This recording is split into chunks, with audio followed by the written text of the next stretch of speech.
రావి Narayana Reddy national awards కార్యక్రమంలో Telangana CM Revanth మాట్లాడుతున్నారు. లైవ్ లో చూద్దాం. పోరాటంలో ముందు భాగాన నిలబడి వారు పోరాటం చేసిండ్రు. వారు పోరాటం చేయడమే కాదు, వారికి ఉన్న దాదాపుగా 500 ఎకరాల భూమిని పేదలకు పంచిపెట్టి ఒక స్ఫూర్తిని రాచరికానికి వ్యతిరేకంగా అరాచక పరిపాలన కొనసాగిస్తే ప్రజల స్వేచ్ఛను హరించినప్పుడు, ప్రజల యొక్క హక్కులకు భంగం కలిగించినప్పుడు ప్రజలలో తిరుగుబాటు వస్తుంది, అది సాయుధ పోరాటంగా మారుతుంది అని చెప్పి రావి నారాయణ రెడ్డి గారు ఆనాడు నిరూపించారు. వారితో పాటు చాలామంది ఆనాటి సాయుధ రైతాంగ పోరాటంలో ఆరుట్ల కమలాదేవి గారు కావచ్చు, ఆరుట్ల రామచంద్రారెడ్డి గారు కావచ్చు, మల్లు స్వరాజ్యం గారు కావచ్చు, ధర్మభిక్షం గారు కావచ్చు, ఇలా చెప్పుకుంటూ వెళ్తే చరిత్రలో చాలామంది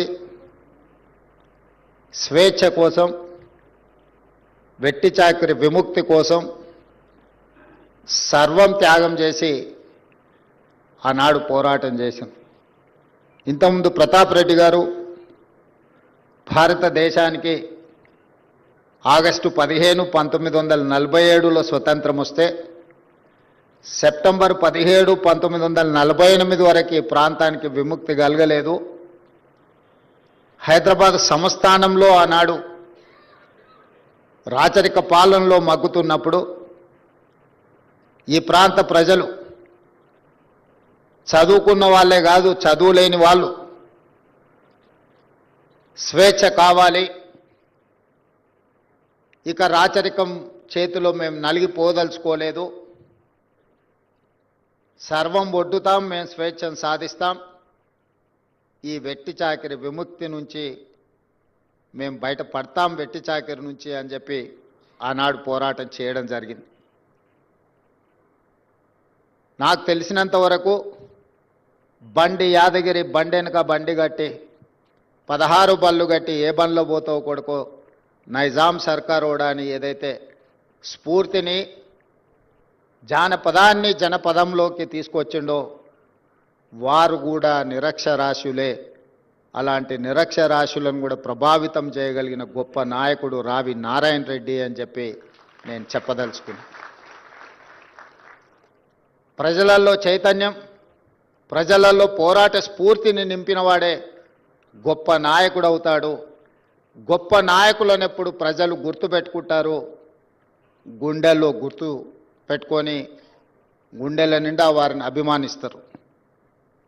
స్వతంత్రం వచ్చి భారత రాజ్యాంగాన్ని రచించుకొని మొట్టమొదటి పార్లమెంట్ ఎన్నికలు ఈ దేశంలో నిర్వహించినప్పుడు ఈ దేశంలోనే అత్యధిక మెజారిటీతోని గెలిచిన గొప్ప నాయకుడు రావి నారాయణ రెడ్డి మొట్టమొదటి ప్రధానమంత్రి పండిట్ జవహర్లాల్ నెహ్రూ గారి కంటే కూడా అత్యధిక మెజారిటీతోని పార్లమెంట్ సభ్యుడిగా ఎన్నిక అయ్యిండు అని అంటే ప్రజలకు వారి పట్ల ఉన్న నమ్మకం, విశ్వాసం, వారు ప్రజల కోసం చేసిన త్యాగానికి, పోరాటానికి గుర్తింపే భారతదేశ మొట్టమొదటి పార్లమెంట్ ఎన్నికల్లో వారికి అత్యధిక మెజారిటీ రావడం. నాకు తెలిసినంతవరకు పెద్దలు సుదర్శన్ రెడ్డి గారు సవరించాలి ఒకవేళ నేను చెప్పిన దాంట్లో ఏదైనా లోపం ఉంటే, మొట్టమొదటి పార్లమెంట్ సమావేశాలను, పార్లమెంట్ భవనాన్ని ఆనాటి ప్రధానమంత్రి, రాష్ట్రపతిలో, ఇతర నాయకులు ప్రారంభించలేదు. భారతదేశంలో అత్యధిక మెజారిటీ వచ్చిన రావి నారాయణ రెడ్డి గారి చేతనే పార్లమెంటు భవనాన్ని ప్రారంభింపజేయడం ద్వారా మొట్టమొదటి ప్రధానమంత్రి పండిట్ జవహర్లాల్ నెహ్రూ గారు ప్రజా తీర్పును, ప్రజల యొక్క ఆలోచనను ప్రతిబింబించినరు.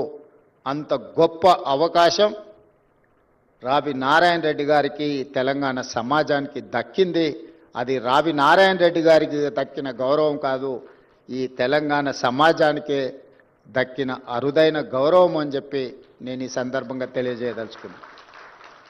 పార్లమెంట్ సభ్యుడిగా, శాసనసభ్యుడిగా, శాసనసభలో ప్రతిపక్ష నాయకుడిగా ఆనాటి రాచరికం మీద పోరాటం చేసిన అనుభవంతో సాయుధ రైతాంగ పోరాటంలో భూమి కోసం, భుక్తి కోసం, విముక్తి కోసం చేసిన పోరాటం యొక్క ఫలితాలను పేదలకు అందించాలని ప్రజాస్వామిక విధానంలో చట్టసభలలో, అది పార్లమెంట్లో, శాసనసభలో ప్రజల పక్షాన నిలబడి రావి నారాయణ రెడ్డి గారు చేయవలసిన ప్రయత్నం అంతా చేసిండ్రు.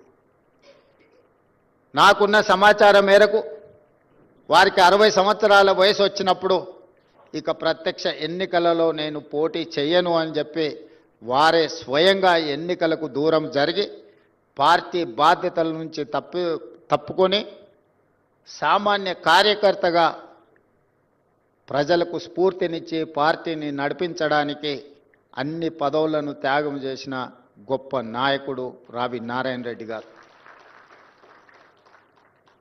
ఈ కాలంలో మనం చూస్తున్నాం, ప్రజలు ఓడించినా కూడా పదవిని వదులుకోవడానికి ఇష్టపడడం లేదు.